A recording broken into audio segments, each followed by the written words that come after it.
الذين آمنوا ولم يلبسوا إيمانهم بظلم أولئك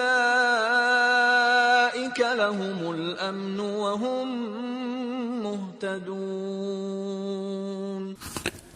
الذین آمنوا، جو لوگ ایمان رکھتے ہیں، ولم یلبسوا ایمانہم بظلم، اور اپنے ایمان کو شرک کے ساتھ مخلوط نہیں کرتے، اولئک لہم الامن، ایسو ہی کے لیے امن ہے، وہم مہتدون، اور وہی راہ راست پر چل رہے ہیں۔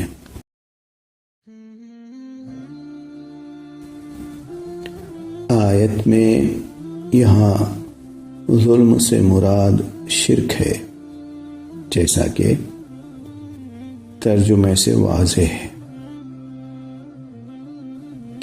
حدیث میں آتا ہے کہ جب یہ آیت نازل ہوئی تو صحابہ کرام ظلم کا عام مطلب کوتاہی اور غلطی، گناہ اور زیادتی وغیرہ سمجھا، جس سے وہ پریشان ہو گئے، اور رسول اللہ صلی اللہ علیہ وسلم کی خدمت میں آ کر کہنے لگے، ہم میں سے کون شخص ایسا ہے جس نے ظلم نہ کیا ہو؟ آپ صلی اللہ علیہ وسلم نے فرمایا، اس ظلم سے مراد وہ ظلم نہیں جو تم سمجھ رہے ہو، بلکہ اس سے مراد شرک ہے۔ جس طرح حضرت لقمان علیہ السلام نے اپنے بیٹے کو کہا، ان الشرک لظلم عظیم، سورہ لقمان کی آیت نمبر 13، اور سورہ لقمان 31ویں سورہ ہے۔ یقیناً الشرک، شرک، لظلم، ظلم، عظیم، عظیم ہے۔ پتہ یہ چلا کہ سب سے بڑا ظلم شرک ہے۔ سب سے بڑے ظالم شرک کرنے والے ہیں، سب سے بڑے ظالمون شرک کرنے والے ہیں۔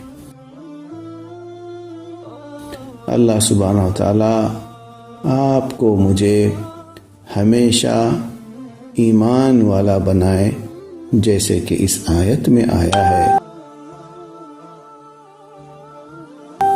الذین آمنوا، جو لوگ ایمان رکھتے ہیں۔